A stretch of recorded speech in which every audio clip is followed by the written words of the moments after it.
Looking for, I know so there's a motion to revoke probation in 23 DCCR 2026, and there's no bond set in that one, correct? Correct. And then in 25 DCCR 0496, I think there's a $6,000 bond in there. I showed a $2,000 well, Take two.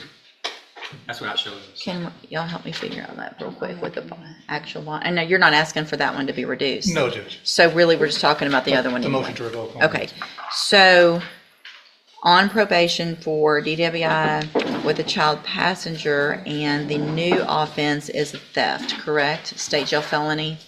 That's correct, Your Honor. And there's Yes, also Judge.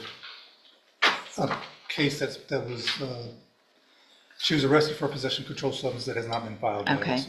probably waiting on labs on that? Yes, ma'am. Okay, and that same date as the theft, or is that something different?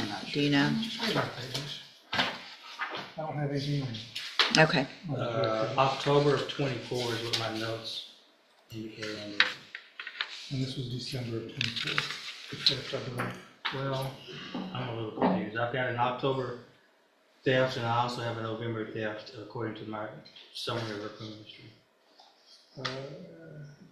Both of them I list as. Our indictment shows an offense date of December 26,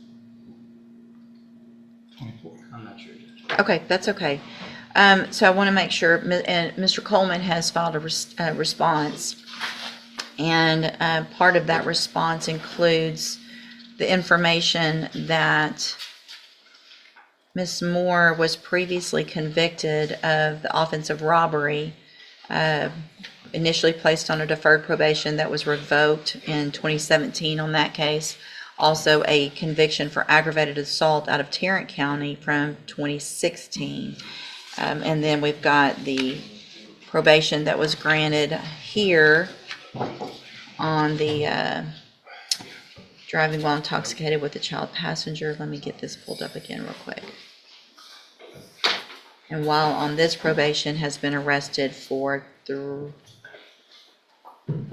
new offenses, the theft and the possession of a controlled substance. Is that? That's correct, Judge. And since you got my motion, or my reply, you've already read it.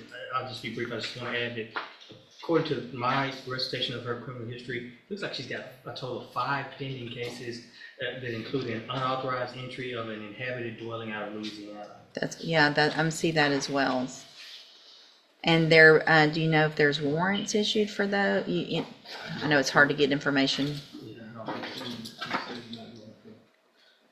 Do you know anything about those? I don't know, Judge. This is the first I'm hearing about that when I saw that in the motion. I don't know if there's any holds on her from Louisiana or not. All right. Mr. Rojas, do you wish to call any witnesses? Briefly, Judge, I'll call Ms. Moore. Ms. Moore, best you can, raise your right hand. Do you swear or affirm the testimony you're going to give in this hearing will be the truth, the whole truth, and nothing but the truth? Yes. Thank you. Go ahead, Mr. Rojas. Ms. Moore, where are you from? Correct. And have you lived in Port Arthur all your life? Yes, sir. All right. Who do you live with when you're not in jail? My family. Speak up for us. My family, my mom. Okay. And who all lives in the home with your mom? Me, my mom, and my kids. Okay. And how many kids do you have? 5. And what are the range of their ages? My youngest is 1, and my oldest is 11. And is your mom taking care of those kids right now? Yes. Okay. And my understanding is that your mom is also ill right now. Yes. What is the nature of her illness? She has a brain tumor and has to undergo treatment and surgery. And is there a surgery scheduled for that already? Well, she actually postponed it due to she has no support with my kids right now. Is she the only adult in the home with your kids? Yes. All right. And that's one of the reasons you want to get out to make a bond in this case, so that you can go out and take care of your kids, make arrangements for them, because your mom's going to have some surgery and she won't be able to do it anymore. Yes. All right. Do you have any income when you're not in jail? Do you have any income coming to the home for you? Yes. What do you have? SSI and child support. SSI. How much do you get in SSI benefits? 1,000. Is it every month? Yes. And child support, how much do you get? 140 How often is that? every 2 weeks. 140 every 2 weeks, so that's $280 a month there. Do you have a bank account in your name? Yes. Do you have an idea of how much money is in the account right now? Probably like 500. Do you own any property that you could sell to help you come up with money for this bond? Is your mother or any other family members, are they willing to help you come up with money to make the bond if the judge will set a bond for you? My mom, she can proceed with her procedure. Your mom's willing to help you out? Okay.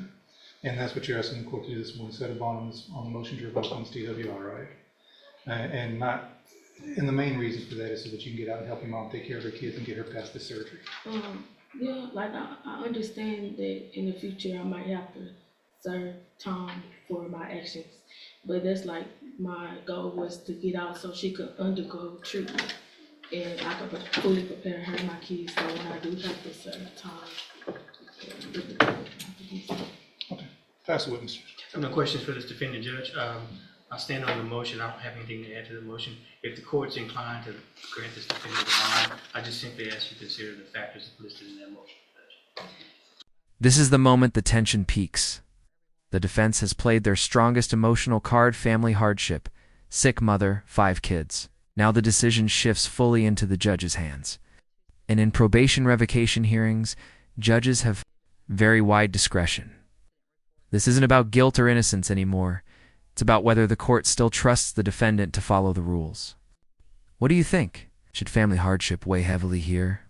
Or should public safety come first in review? Well, I'm looking back just for everyone, for the record, at the pre-sentence report that was prepared in cause number 23, 2026, and I've reviewed that. I've also reviewed, there's a handful of jail incident reports that everyone was given a copy of as well.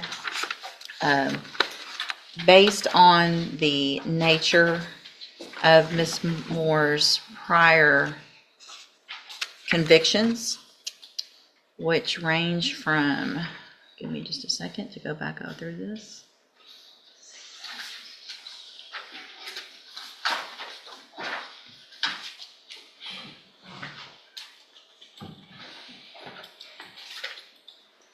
Beginning as a juvenile, back in 06, 07, extending all the way through 2012 as a juvenile, assaults, thefts, violation of court orders, and then we get into adult, and we've got more thefts, county jail, theft of property, then we get into felony, we've got a robbery, given a probation, that was revoked, we've got a theft from a person, and then we've got an aggravated assault with a deadly weapon, that one from Tarrant County. Now on probation. This section is crucial. The judge is walking through the criminal history step-by-step juvenile offenses, adult convictions revoked. Probation, new charges. This is exactly how courts build the legal justification for denying bond. It shows a pattern of behavior, and in the legal world, patterns speak louder than promises. When a judge says given all the opportunities, that's a major warning sign that the ruling may not go the defendant's way. Given all the opportunities, multiple allegations in the motion to revoke probation that Ms. Moore has not apparently done much of anything while on probation to get the help that we've been offering her. In addition to having 2 new offenses, a possession and another theft, I find that it is in the best interest of our community that there not be a bond set in cause number 23 DCCR 2026. I appreciate the arguments and I feel and have empathy for what your mom is going through, but you should have thought about that before you kept doing what you were doing. So you can go back with the bailiff. I'll set the case for an announcement on the motion in the community.